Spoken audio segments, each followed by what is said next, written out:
बातमीपत्रात आता पाहूयात गल्लीपासून ते दिल्लीपर्यंतच्या ताज्या घडामोडींचा धावता आढावा। मराठा आंदोलक मनोज जरांगे पाटील यांनी बुधवारी पुन्हा मराठा आरक्षणासाठी सरकार विरोधात दंड थोपटलेत। त्यांनी इथं पत्रकारांशी बोलताना येत्या 29 ऑगस्ट रोजी मुंबईत उपोषण करण्याची घोषणा केली। 29 ऑगस्ट रोजी मी मुंबईत उपोषणाला बसेल, त्यामुळे शेतकऱ्यांनी तोपर्यंत आपली शेतीची कामं उरकून घ्यावीत। ते तिथं मला फक्त नेऊन सोडण्यासाठी आले तरी पुरेसे आहे, असं ते म्हणालेत। मनोज जरांगे म्हणाले की मागील 2 वर्षांपासून आम्ही फार संयमानं घेत आहोत।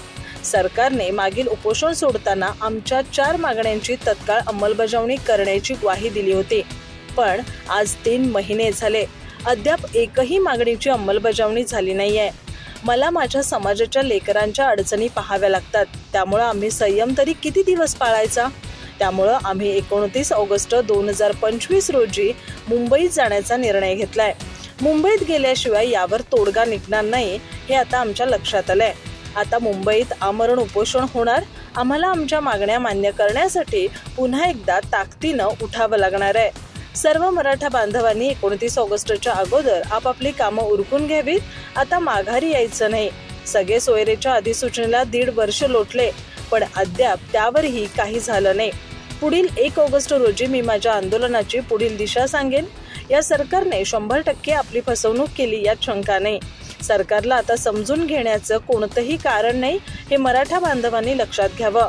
त्यामुळे आता मुंबईला गेल्याशिवाय गत्यंतरच नाही। आंदोलनाची पुढील टप्प्याची रूपरेषा काय असेल ती आज मी सांगणार नाही, ती 1 ऑगस्टला सांगेन।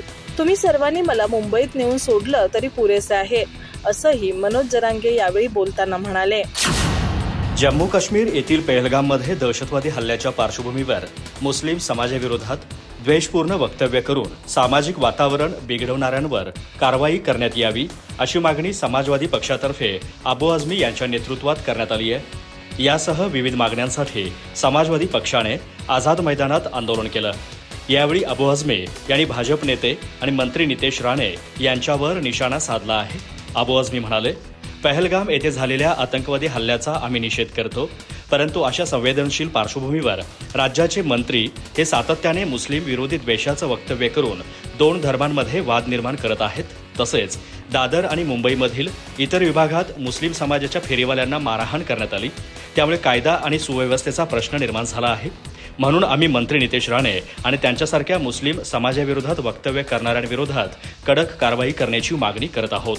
तसेच सर्वोच्च न्यायालयाने 2023च्या द्वेषपूर्ण भाषण प्रकरणात दिलेल्या निकालानुसार दोषी व्यक्ती आणि संघटनांवर कठोर कायदेशीर कारवाई करण्यात यावी।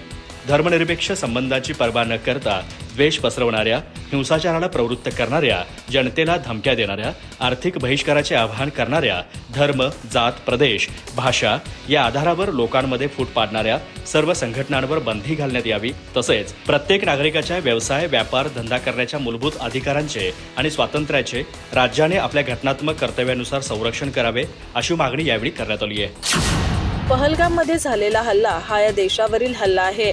ज्या व्यक्तींच्या कुटुंबामध्ये शहीद झाले त्यांनी ही देशासाठी दिलेली किंमत आहे। त्यामुळे या ठिकाणी धर्म, जात, पात, भाषा या गोष्टी आणायच्या नाहीत।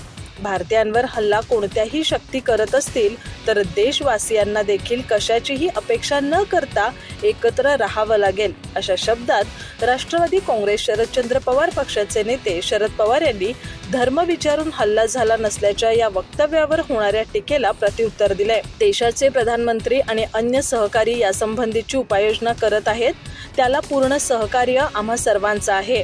त्या संबंधीचे वक्तव्य आम्ही सर्वपक्षीय नेत्यांनी केलंय। सर्व पक्ष बैठकीमध्ये आमच्या प्रतिनिधींनी देखील तशीच भूमिका घेतली आहे। त्याच भूमिकेवर आम्ही पुढे जाणार असल्याचा दावा देखील शरद पवार यांनी केलाय। महाराष्ट्राची कुलस्वामिनी आई तुळजाभवानी मूर्तीच्या प्राणप्रतिष्ठा सोहळ्यानंतर शरद पवार यांनी प्रसारमाध्यमांशी संवाद साधला।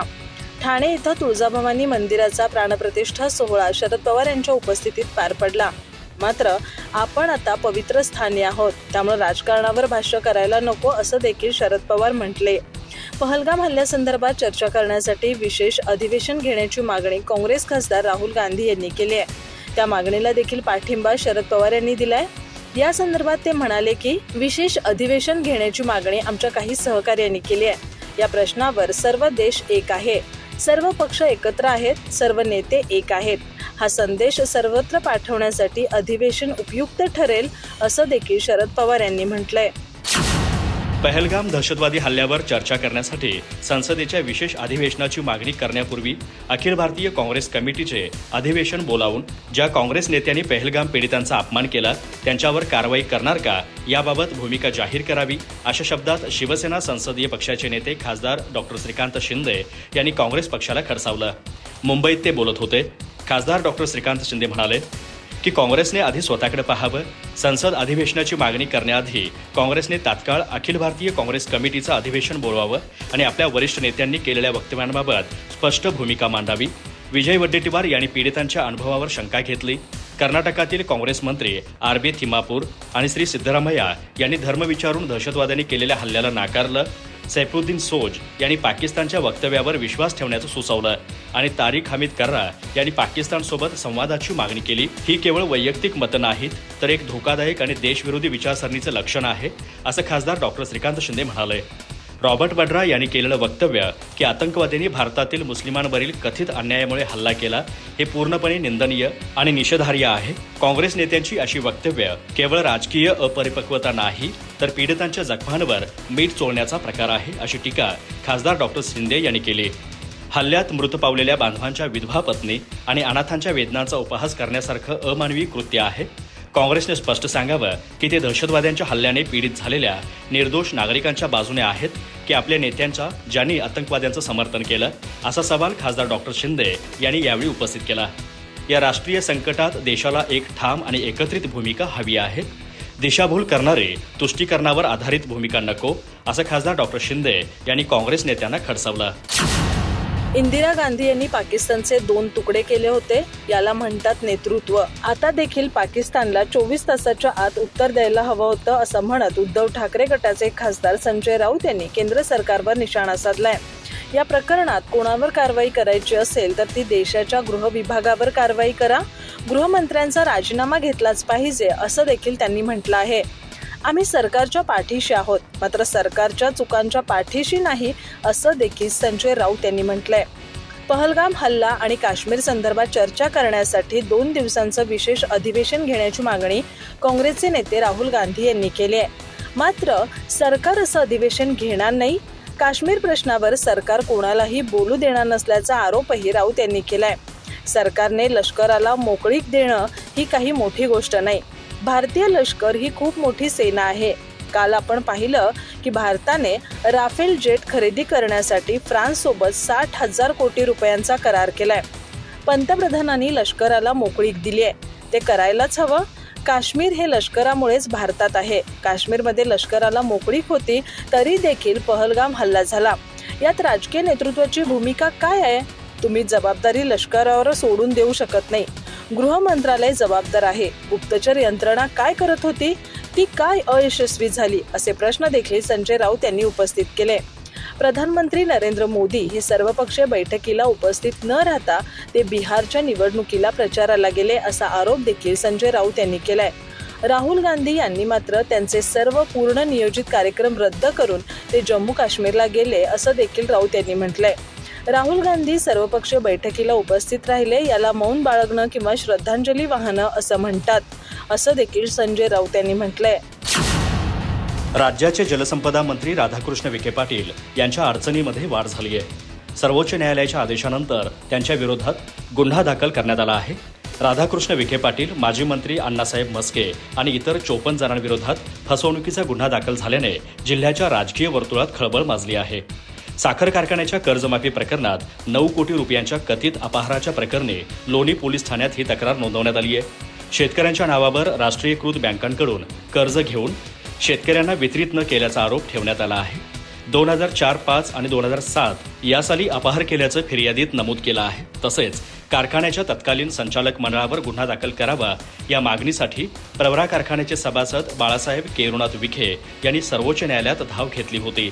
त्यानुसार सर्वोच्च न्यायालयाच्या आदेशानंतर राधाकृष्ण विखे पाटलांसह 54 जणांवर भादस कलम 415, 420, 464, 465, या कलमान्वये गुन्हा दाखल करण्यात आला आहे। दरम्यान राधाकृष्ण विखे पाटील हे राज्यातील नेते तसेच कॅबिनेट मंत्री आहेत, त्यामुळे पोलीस त्यांच्या विरोधात तक्रार दाखल करून घेण्यास टाळाटाळ करत होते। त्यामुळे तक्रारदार बाळासाहेब केरुनाथ विखे यांनी राहता येथील प्रथम वर्ग न्यायदंडाधिकारी यांच्या न्यायालयात फिर्याद दाखल केली होती। तेथील न्यायालयाने फिर्यादीची चौकशी करून सर्व संचालकांच्या विरोधात क्रिमिनल प्रोसिजर कोड कलम 156(3) अन्वये गुन्हा दाखल करून तपास करण्याचे आदेश दिले होते। परंतु विखे पाटलांनी औरंगाबाद खंडपीठात दाद मागितली, तेव्हा औरंगाबाद उच्च न्यायालयाने राहता येथील न्यायालयाचा आदेश अमान्य केला होता। यानंतर बाळासाहेब विखे यांनी सर्वोच्च न्यायालयात धाव घेतली।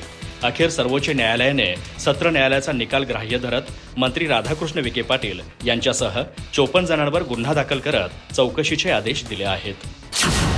महाराष्ट्रात लवकरच महापालिकेच्या निवडणुका जाहीर होतील, त्या अनुषंगाने सर्वच राजकीय पक्षांनी तयारी देखील सुरू केली आहे। या पार्श्वभूमीवर उद्धव ठाकरे आणि राज ठाकरे एकत्र येणार असल्याच्या चर्चा रंगल्या आहेत, तर दुसरीकडे पवार कुटुंबही एकत्र आलं पाहिजे अशी भावना अनेकांनी बोलून दाखवली आहे।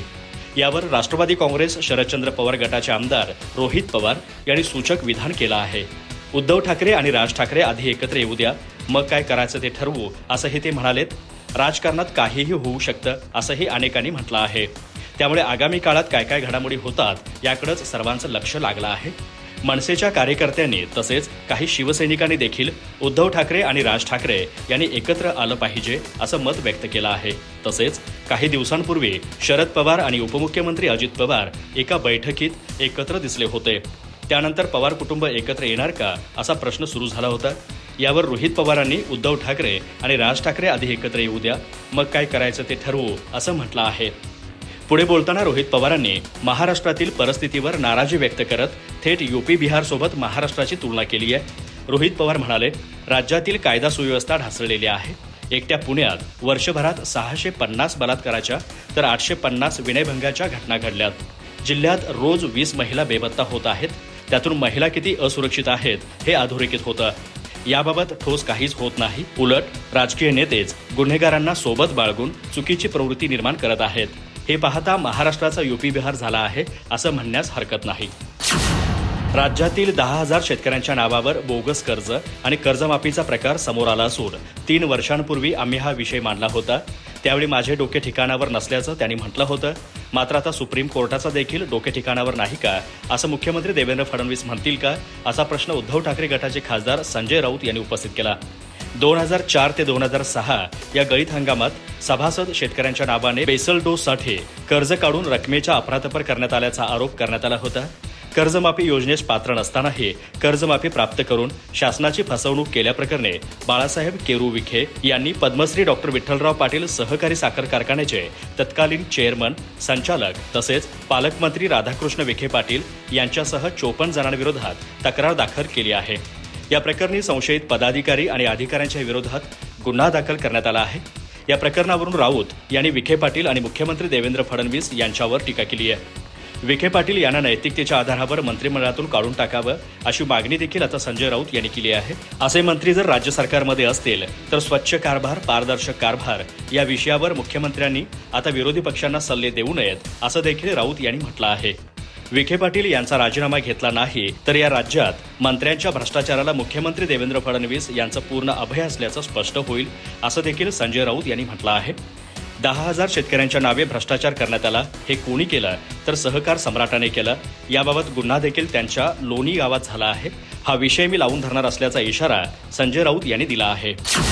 अधिक माहिती आणि ताज्या घडामोडींसाठी आजच आमचे चॅनल सबस्क्राइब करा।